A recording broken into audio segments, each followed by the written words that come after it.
What's going on, everybody? Welcome back to the Turn on the Jets podcast. I'm your host, Will Parkinson, at WillPod11 on Twitter, Instagram, and TikTok. TOJ Talks, all 32, and obviously the Turn on the Jets podcast. Everyone knows the deal. This is going to be a two-part episode. Part one will be dropping tonight/tomorrow morning in the TOJ pod feed, and then Saturday morning's episode will be dropping on TOJ Talks on Badlands. Got a big special announcement about our, the next live show. Everyone that came out to the last live show did a fantastic job supporting us, and going to be doing something bigger and better August 23rd, 4 o'clock. The rest of the details will be to follow in part two. So if you're not aware, make sure you guys are tuned into that. Want to hop on here and, we'll be doing some top 10 Jets going into 2025 on part two with Joe Cabaroso. Part one, I want to talk a little bit about OTAs and, through about 6 practices or so of OTAs, and there, obviously one more week of OTAs, and then Jets minicamp, mandatory minicamp will be following. I want to kind of break down where the Jets are at. Obviously, it's May.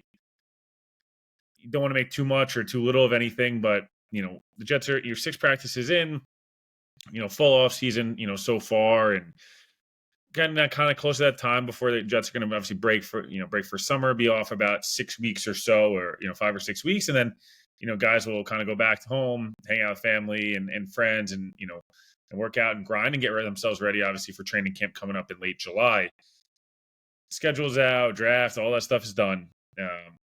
Jets been on the practice field, and some nice things you've been able to see, thus far. Some of these rookies kind of asserting themselves. Mason Taylor obviously is the only unsigned Jet at the moment, but has been practicing, and that's due to kind of get itself worked out. A lot of times those second round picks, it's kind of a bit of haggling over some of the guaranteed money and some of the offset language and things like that, and that'll get kind of done. Most of the second round picks are unsigned at the moment. Everyone else is already signed. So obviously kind of good news there. Looks like he's doing some running with the ones already, which is nice to see. Again, I think I'd be pretty shocked if he's not the day one starter at tight end.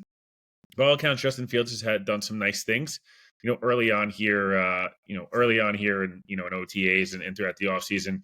Look, Justin's an extremely hard worker. There's no question about that.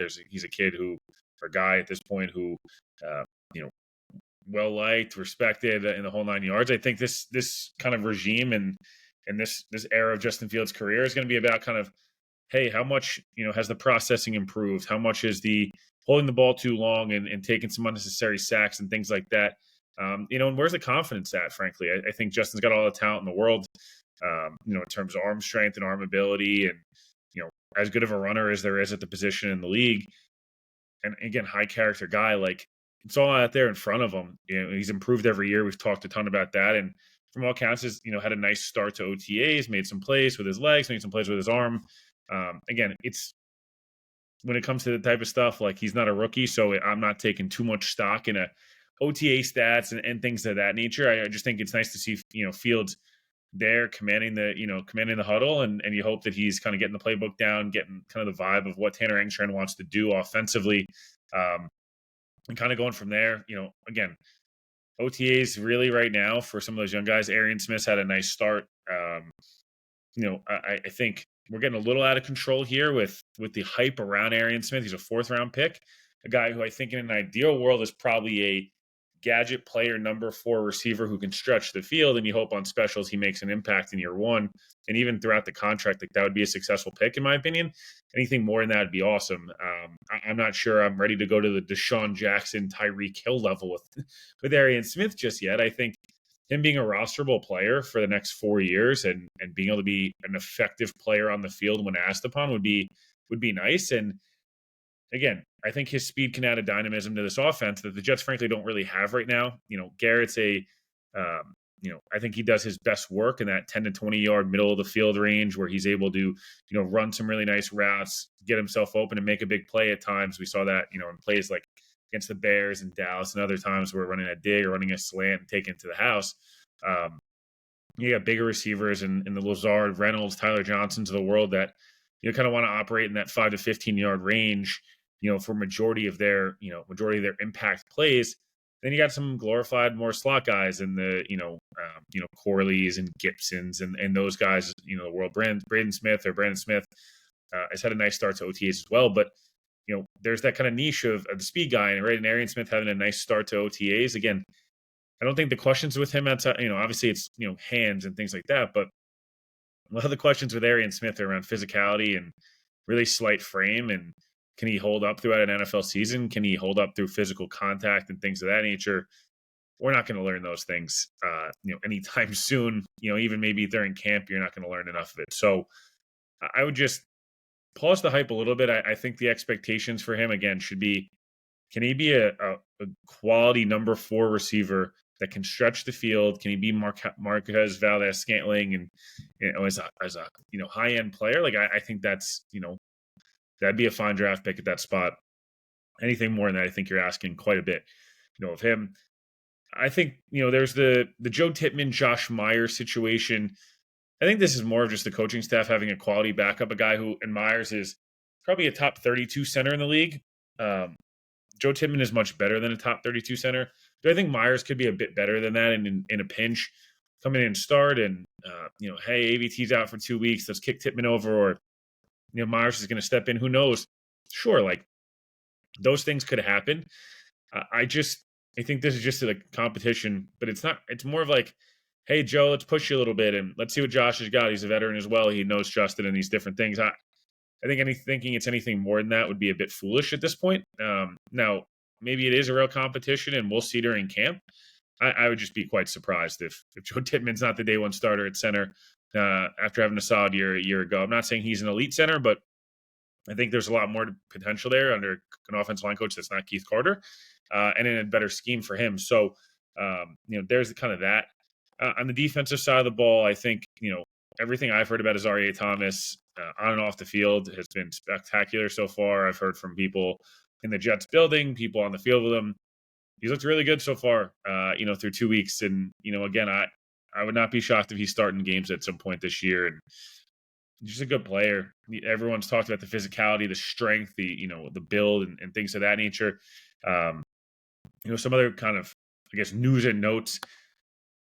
Sauce Gardner's, I've talked about this. Sauce has put on legit weight in a good way. And it's not fluff and, eating too much, bad food. This is like the diet's been really good, taking the nutrition really serious. He's a guy who's going to get paid in the next 5 or 6 weeks here, $100+ million.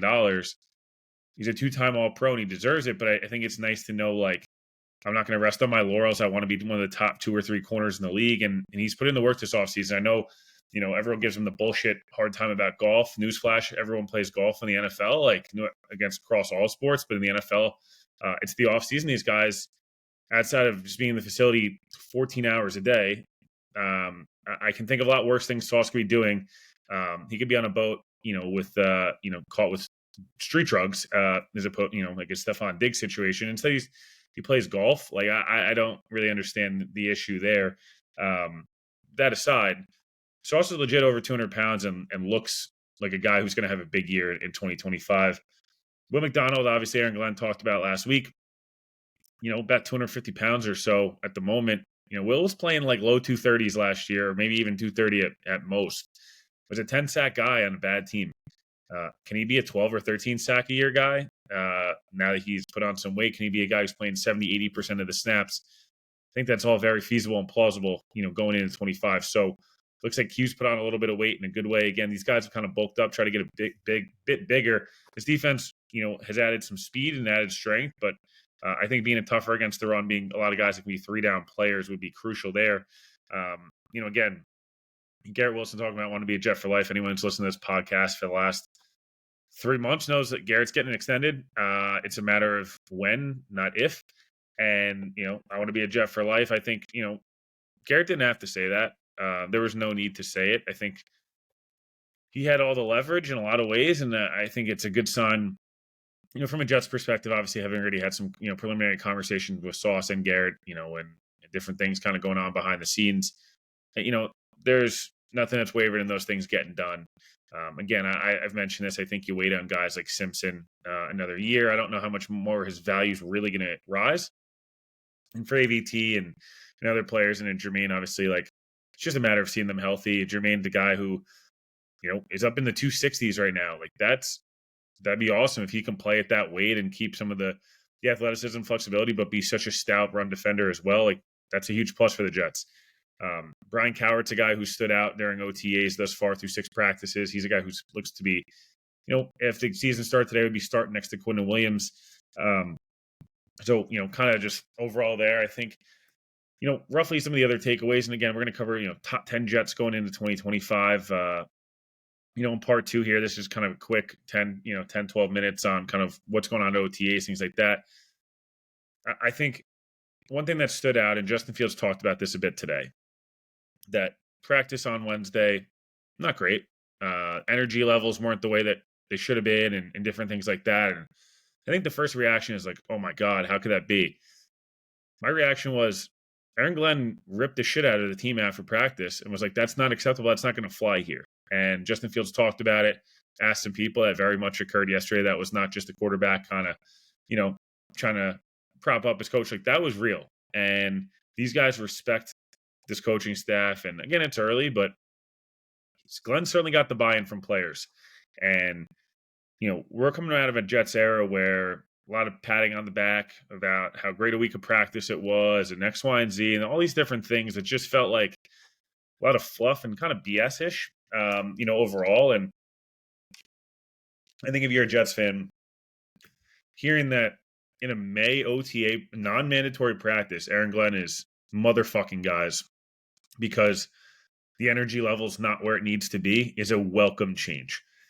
This is an organization and a team that's done kind of a really big facelift over the last 3 months, or so. And, Aaron Glenn's a guy who's going to be obviously leading from the front, but I think holding these guys to a standard is kind of what he's already doing. And again, just the urgency and emphasis on, non-mandatory practices in May is just a nice, refreshing, like, hey,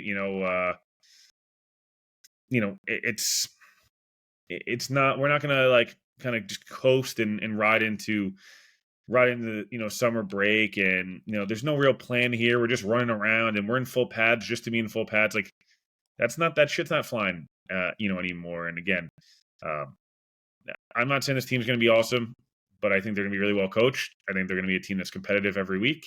And we're going to be able to, kind of learn, a lot about this team quite early on. That's going to do it for part 1. Part 2 will be dropping Saturday morning. Me and Joe Caparoso talking top 10 Jets going into 2025 and talking a lot about the live show. August 23rd, mark your calendars. Please like, subscribe, on the channel, on the pod, and appreciate it for listening. We'll talk to you guys soon.